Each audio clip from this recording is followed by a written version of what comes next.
it's a privilege to have this chef. Tell us your name, please. Yes, good afternoon, good day. So I'm Chef Dale Ulysses. So I've been working at Sheraton for at least 2 years now.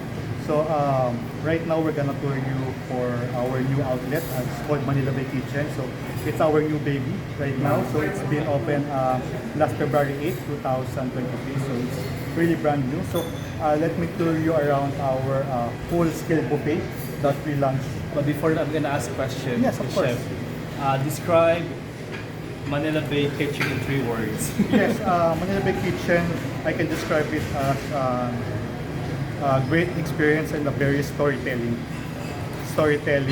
outlet. So it's more on all of the food has story. So that's what we envision it. So at least we can relate and we can interact with the guests, and it's not very common. So as you can see later on, every dish has a very good background story. So, Wow, I'm so excited. You guys, Thank you so let's much. check it out. Yes. So, this one we've been launching for at least 3 weeks now. Before it was only happy hour, so it's like a mini buffet. So actually we have our cold cuts, and this one's our cheese station. So it's a very limited but very premium grade. As you can see, there's a very unique selection of cheese that's usually not in common in the Philippines. So this one is actually goat cheese from France, and we have provolone, we have brie de mer from France also, we have gruyere, and we have pomborzola. So pomborzola is actually a combination of blue cheese and camembert. So that's a very unique cheese. So we're glad that you have a chance to check it out. One of the most best features of the food that you have here is the seafood. Yes, seafood on ice. So Why did you incorporate seafood? What's the story behind it? So this one, seafood on ice, cause actually we're in Manila Bay. So we're surrounded by sea and not ocean, but it's a very uniqueness of selection of seafood. So we have we have limasag, we have mussel, clams, prawns, Cebu, scallops from Cebu, and right now we have pitik lobster for the selection. So it's a very unique, very interaction of selection. Then we have our cold display, cold appetizer selection. So as you can see, we have blue cheese mousse with dried fruits, a little bit of Mediterranean flatbread with eggplant puree. So are these local materials? yes, actually, the beetroot is from Davao. Then the eggplant puree is, it's more on the interaction of baba ganoush from Mediterranean. So we interpret some food and we just play around it. So It's the food for the eyes, right? yes. So as you can see, the buffet here is usually like a pika-pika style. It's not very mass overwhelming. production, mass production of food. So it's like a plated buffet, something like that. So as you can see, all of the bread there is homemade. We have Amazing. Okay. So we have ciabatta. This one's all home baked or house made. so you really see the Yes. baker doing it. Yes, this one is actually our pizza oven. That's our signature machine for Manila Bay Kitchen. So this one's very interesting. It's But it's locally made, right? yes, it's malunggay, like a malunggay monay, something like that. So we have our pasta station there. We have our pizza station. Later on, that's gonna be complete. Then this one is actually western side. As you can see, we have our pesto and mahi-mahi filet, and we have our purubuta pork ribs with peppercorn and beans. And this one is our Moroccan purubuta ribs naman. And look at the presentation there. It's so perfect, right? And this one's really interesting if you haven't got it. This is our plant-based dish. So Okay. it's Marriott International movement. That's all plant-based. So that's beetroot and oyster mushroom. With the white one is actually oat milk ricotta. Then we have our tofu and braised beans. And this one is a playful pumpkin. Oh. So we have pumpkin, we have radish, we have some pumpkin puree with a little bit of coconut and malunggay oil.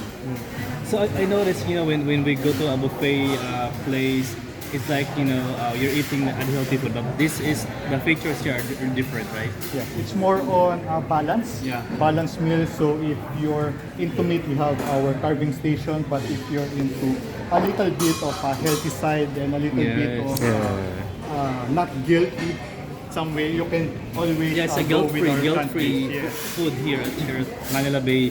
And that will change every day. Oh. So it's like a chef playground.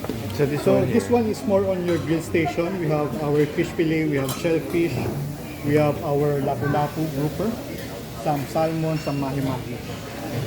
So this one you can do like sinigang, green curry. You can request. Yes.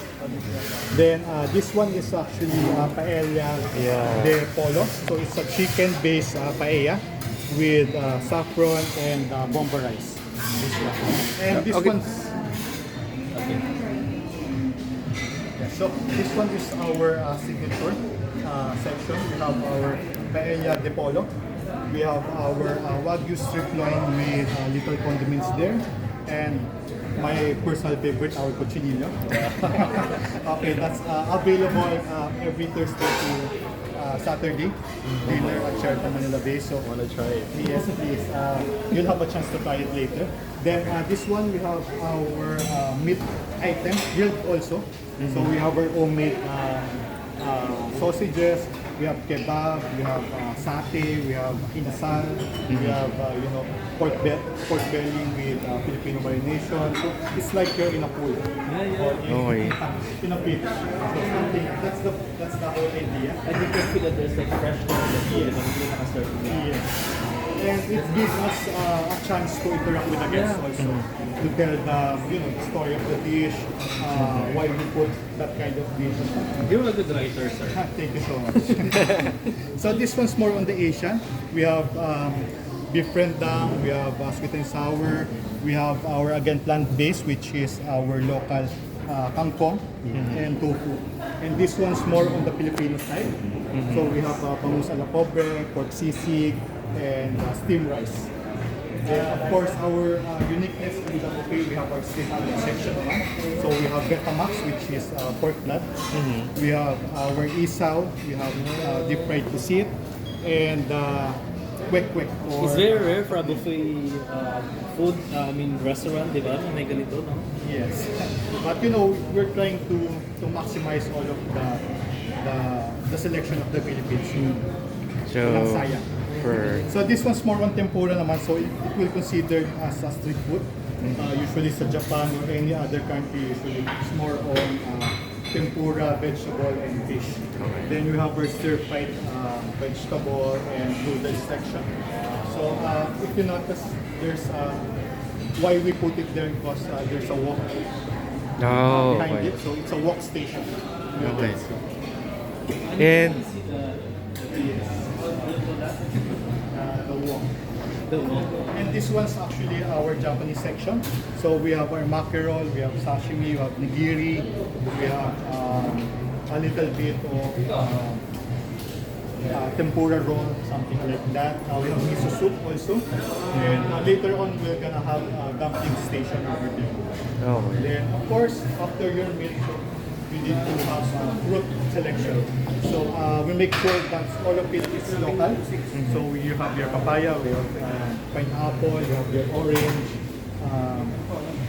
piña, and green apple and red apple considered naman minsan is pastry selection. So the gelato is homemade. We make our own gelato. All of the very expensive. Yeah. Without any spending too much. That's one of our movement as well. So finally, I'm gonna ask Chef some questions to finish this interview. Okay. Yes, of course. Chef, we're curious. What's your own definition of insatiable stomach?